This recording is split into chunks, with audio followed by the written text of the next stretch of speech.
Hello, world. Welcome to WFHR's Rapids Report, proudly brought to you by Crockett Septic for this Thursday, October 9th, 2025. I have your host, James, here, and we get to talk theater. We have the variety production for Rumors, the cast of Rumors, and the director of Rumors here with us right now. A great show that's going to be coming to the Jensen Community Center in Amherst on October 16th. It premieres. We'll get into more dates and how you can get tickets as we go along here. But I want to kick things off going down the line, let you guys introduce yourselves and what your role in the production is. We got a very familiar voice to kick things off. Hi, this is Beth Roan Haphager. I play Cookie Cusack. How many years we've been talking to each other? You've had to put up with me, Beth. I'm so sorry. But thank you for being here, Beth. Appreciate you. I'm Brent Frankenhoff, and I play Officer Welch. Thanks for being here, Brent. I'm Tom Bray, and I play Officer Putney. Tom, good to meet you. Thanks for being here. My name is Kenny Voss, and I'm the director of the show. Kenny, I will be giving you the most attention as a director and as an actor, and I want to get cast, so he's going to have all the questions. No. Thanks for being here, Kenny. Appreciate it. And certainly, right out the gate, want to say a big thank you to all of you, your crew, and the rest of the cast, bringing entertainment to our area, bringing the arts to our area, bringing all of this, taking time out of your days to be able to do this. Greatly appreciate you all doing this one. And you picked a darn good play. I mean, anything Neil Simon related, usually you're pretty okay. But Kenny, for those that may not, it's always weird to say this with the Neil Simon production, but in case anybody may not know about Rumors and what the plot of this play is and some of that, could you kind of give us a little bit of a Cliff Notes version? Absolutely. So Rumors is one of Neil Simon's last shows that he wrote. It was wrote in the 80s, and we kind of kept that 80s theme throughout our production. So Rumors is a farce, and it's about a anniversary party, a 10th wedding anniversary party that goes terribly wrong. And they have some good friends that come to the show that are there to help cover for each other. And so the stories get wilder and wilder, and the rumors start to really grow. And then at the end, there's trouble. And I guess you have to come to the show to find out what happens there. Nicely done. I appreciate that you mentioned it being one of his last shows and the time that it came out. I think that context really adds to the show itself, especially if you haven't seen it before or anything like that. And keep in mind, of course, when we're talking about a production like this, man, even if you've seen Rumors like yesterday, you haven't seen this version. You haven't seen this production. It's one of the beauties of theater is that there are no reruns, and every one of these is unique and different in its own light. I imagine approaching this, that was something that you thought about, that you wanted to do, was putting your own fingerprints on this, or the team's own fingerprints on this. Oh, absolutely. And did a little bit of research. There's a lot of different versions on YouTube that I kind of watched to get some ideas. In fact, last weekend I went to see another local production of it to get a few more ideas and kind of give us a measuring stick of where we're at. But we've really had a lot of fun with it. I got an excellent cast with some experienced members and some kind of newcomers, and they were a great cast. They learned their lines early, which gave us a lot of time to really work on blocking and really work on finding little humor parts in it, to even just kind of tweak things to make it just a little bit more funny wherever we could grab an extra laugh. You know, Kenny, as a fellow director, I've directed one show. I'm not a fellow director. But I just recently did On Golden Pond, and I know approaching a show like that has such a history to it and such a presence to it and everything, I wanted to do something very similar and kind of did a lot of the similar things. It's great to note that. I think especially as we encourage more and more people to get into that directing chair, give that a shot, these are the kind of things that you can do. And I think it's not to say that it doesn't take time and energy or anything away from what you've done or I've done or any other director, but anybody can really do this. That's the cool thing about it, I think. It's very similar to acting. Anybody can do it. There's certainly some that do it better than others and all that, but that's why we encourage locals all the time to be a part of productions like this. Well, funny you should bring it up, because this is actually my directorial debut. Is it? Well. All right. So I got involved in community theater when I was a kid, probably 8, 9 years old. My mom was quite involved in it. And as I got older and had my own kids, my kids just, gravitated to it, and they love it. In fact, my son Colin has earned the promotion to the stage director's job. My daughter will be working up in the sound booth. My wife is there to help with, anything and everything that we need to do with the production. So being a small community like Amherst, we have excellent support from our community. We get a lot of family members that, take on extra roles and do extra things, and it's just really exciting. I mean, I like I said, I'm just humbled at the amount of talent that I have to work with, and it really makes my job quite easy. To that point, and I appreciate you, the details there, especially your family being involved. That's so cool. That's awesome, by the way, that they're involved with this. It speaks to what theater is. It's a family environment, whether you're bringing your own family in there or the family you make by meeting people in theater and everything. You make these relationships and friendships that last a lifetime. I know that in part because some of it is right to my side right here. Somebody that I've been fortunate enough to be on the stage and these microphones with many times. Beth, I know that you and your family are a lot involved in the theater. You guys happen to come to town here and just be right across the street, basically, from our local theater here in Rapids and stuff. So you understand what Kenny's saying there to a better degree than some out there. Mm-hmm. When it comes to this character, can you tell us about this character you're going to be playing this time and a little bit about them? Well, and I'm glad you said this time, because this is actually the second time I'm in a production of this particular play. The first time had a wonderful experience because I ended up marrying one of my cast members. Worked out pretty good. Worked out really well for me. Good investment. This time I'm playing a different role. So I'm playing Cookie Cusack, and she is actually the eldest of those that are attending, she and her husband, and she has a television cooking show. You think that was typecasting? They actually didn't even know about Kitchens Open. It's a little typecasting at that point. So the funny thing with her is that she has her back thrown out before she even gets to the party. So that plays into the part quite a bit. I am trying to tap into my inner Carol Burnett as much as possible and having fun trying to figure out how to make it as funny as possible. I've had a chance a couple of times to play the same character before. I've never been a part of the same production and played different characters. That feels like it'd be really cool. It's challenging and wonderful. This part is kind of that comic relief. I mean, the whole production is comedic, but she just throws in these one-liners just randomly, especially in the second act. And so the challenge for me is remembering where those come in the second act. I joke with my husband, I know all of my lines. I'm just not always sure where those lines come in. Yeah. that tricky part. But that's great. Thank you for that, Beth. Appreciate it. Brent, can you tell us a little bit about your acting experience and what the character you're playing? Why, sure. This actually marks my return to the stage after more than 30 years. Was the last time I was out on a stage for a dinner theater production down in southwestern Wisconsin. Prior to that, I was in a couple of high school productions. So this is still relatively new to me, but I've got some background in it. My character is one of the two investigating officers that come along late in the second act and try to straighten out all the rumors. Right on. Well put 2 and 2 together, and we keep coming up with 5. Well done. First off, good on you for getting back on that stage. I appreciate that when anybody ever does that, and I always admire it when it's done. And when it comes to why you decided to get back on the stage, what brought you to it? Well, this is a funny story. For a number of years as the executive director of the Jensen Community Center, where Rumors is going to be, I had been trying to make some efforts to get community theater back on our stage. We had community theater years ago, and most of the players there had retired, and it had kind of faded away to the point we were having some children's musicals each summer. Variety Productions was doing those. And I said, wouldn't it be nice if we had an adult play with grown-ups, I should say, instead of an adult play. Grown-ups. And Kenny and I have talked back and forth, and when he came up with this, I thought, well, I better put my money where my mouth is and audition. And Kenny said he had a part for me, and I did a video audition for it and got the part. Excellent. Very cool to hear. Very cool. I appreciate that background, and I want to talk to you a little bit more about the Jensen Community Center before we wrap up today and some of the point of the show and everything. But as somebody who, and I'll be honest here, I love movies and TV shows like the rest of us and everything. If they got rid of all that and all we had was community theater, I'm good. Like, I'm okay. As long as we've got community theater, as long as we have theater, I'm all right. This is where the real entertainment is for me. When you get one take, and it's locals up there and some of those things. It's where I think it lives and breathes, this theater. And that's really cool to hear, especially when it feels like oftentimes when we're talking about community theater nowadays, we're talking a lot about losing community theaters. You looking to bring this one back, just, artist to artist, I appreciate that. That's very, very cool to hear and makes us all the more want to get behind this show. Yeah, and actually, I'll expand a little bit on what Brent said. So, the Amherst area had the Tamar River Community Theater started in 1978,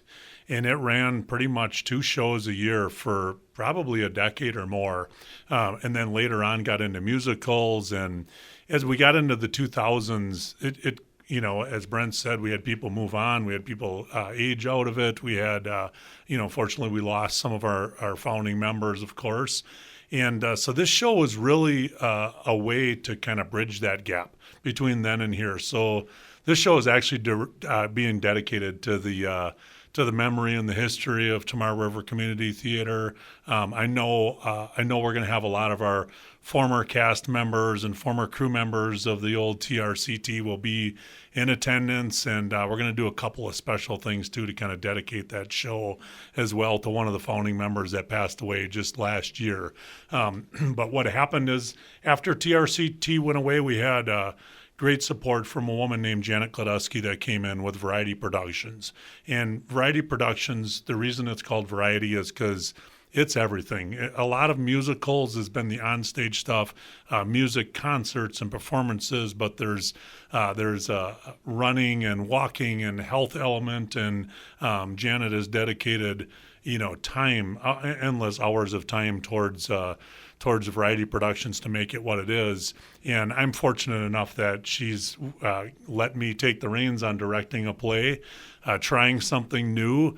Her shows are all pretty much family friendly for all ages, where our show is really meant for a mature audience. So if you're thinking about coming to the show, keep that in mind. There is some strong language in it, and you might want to think about that before you bring your child. But just what a great experience, and I'm so excited to bring that theater feel back, and hopefully it's something that we can keep on going here. Yeah, I appreciate that note, Kenny, on all of that. So, Tom, wanted to continue to ask the questions about your character and a little bit of your acting background, if you will. I'm Tom Bray. I play Officer Pudney, who works with Officer Welsh. And we're called to this house, and nobody really seems to want to tell us what's going on, but they have all different stories. They have all the different rumors they're telling us, and we're trying to figure all this out basically on the fly. So it's a great part. I want to back up something Ken said. This play is fun and it's funny, both. It's just fun to be there, fun to watch it, and it's funny end to end. So it's just a great play. As far as my background goes, I'm worse off than Brent is, because for me, I was middle school and high school, where I went to school is called junior high, but junior high and high school, and that was back in the 70s. And because of the course that my life ran down since then, I have not had a chance to be involved in community theater. I have not had the chance. Most of my work involved traveling and doing different things. Sure. Well, I've retired from my main job now, so I have time. So one of the first things I did was I want to get into this, and I made the mistake of telling Ken that I really want to do this, and he made sure I was hooked into everything we're doing in the community now. And I'm a big supporter. I'm an Amherst person, so anything that the community's got going on, I want to be involved in. So I jumped right in. Appreciate all that, Tom. And to what you and Brent have been touching on there about being away from the stage for a while, getting back on, that's brave, man. That's brave. I don't throw that word around or anything. I admire that. I do it because I'm insane. I can't help myself. I'm an actor at trade. Insane-minded people like yourselves that do this, I always admire that. I think it's a brave thing to do. And you brought up, actually, you've all touched on this a little bit, and we'll kind of come back to you, Brent, a little bit more about the Jensen Community Center and the purpose of this show and some of those things. But to tie into that, something that you've all kind of touched on already is wanting to do things for the Amherst area, caring about the Amherst area. We in our area, and all of our listeners out there, wherever you might live, have a very similar feeling. And I think, especially in this day and age where I want to do some good. Put me to work. I want to do something good. And I've got this skill set, but I don't know where to put it. I don't know what to do with it and everything. And, not all of us can cure a disease or help in an ER or something like that. But everybody's got something. Everybody got some way to be able to add to their community. And for many of us, this is our skill set. This is one way we can do that, because while plays are great and they're awesome, and Tom, you had a great note there about this being a funny and fun show. It's funny, you're going to laugh at it, but it's fun in the sense of you're going to enjoy the whole show, even moments you're not laughing your tail off. That's a really good note by you, I think. And that's important in this day and age. How many opportunities do we have for strangers sitting next to strangers laughing and just enjoying themselves, having a good time? That right there is worth doing it alone. but don't miss out on or miss the economic impact these things make as well. People come from out of town. They come to Amherst to see this show. They maybe have dinner at the local restaurant or something like that.